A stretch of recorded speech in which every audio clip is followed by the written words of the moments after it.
Good day, viewers.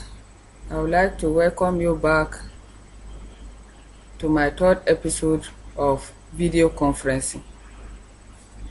In the last episode, we were able to explain the types of video conferencing.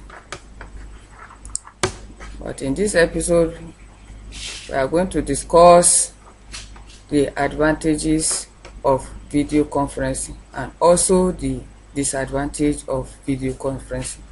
But before we move on, let's state our intended outcomes. After watching this episode,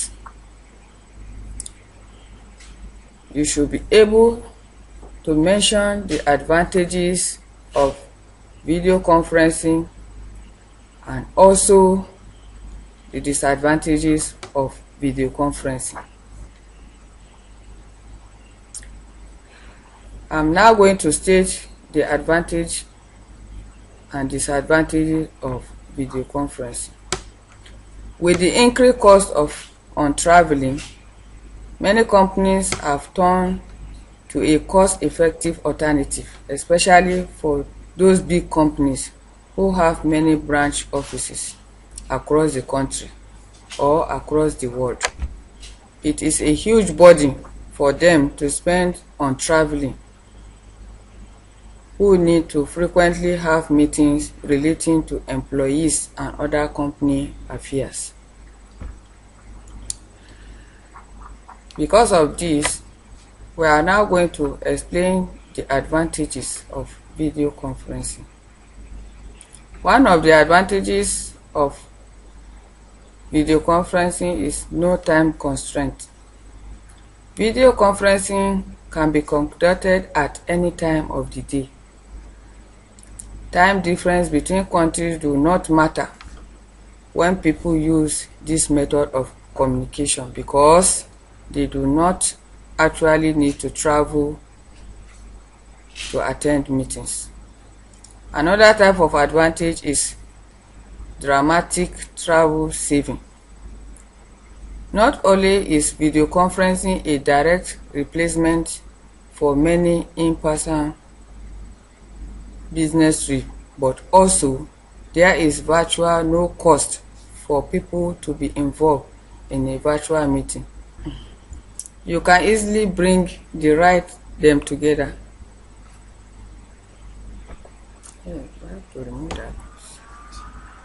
Another type of advantage is easy communication. People can use video conferencing to communicate with anyone with HD video and other collaboration tools such as whiteboard, text exchange, file sharing, media sharing, screen sharing, remote control, electronic voting, conference recording, etc. Another type of advantage is increased productivity. By eliminating time and district barrier, meetings can be held anytime, anywhere, with anyone. In this way, meetings are shorter and more effective, and also with the rich collaboration tools, decisions can be made faster. Those are the advantages of video conferencing. Now let us see the disadvantage of video conferencing. One of the disadvantages of video conferencing is lack of personal interaction. Some meetings require personal touch to be successful. Video conferencing can be less personal than meeting face-to-face, and it can be possible to miss out on vital body language when you are struggling with a pixelated image of shooting videos. Another type of disadvantage is technical problem.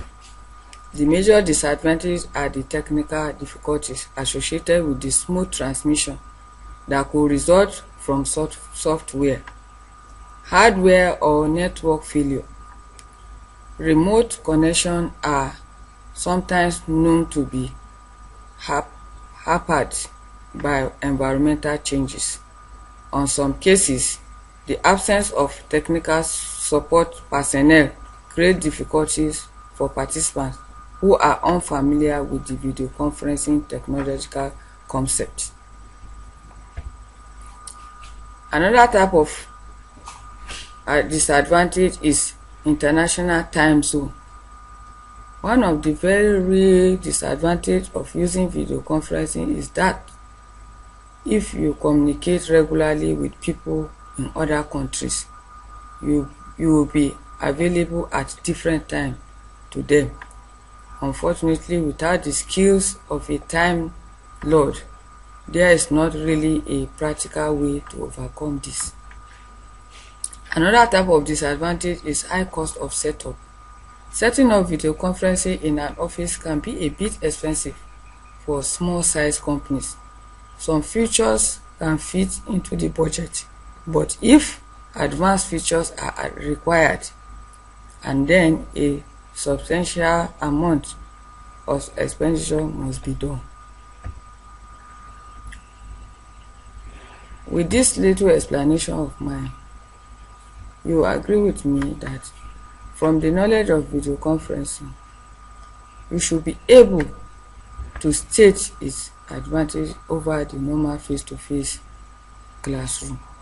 And from the knowledge of video conferencing, you should be able to state the advantages over the normal face-to-face classroom.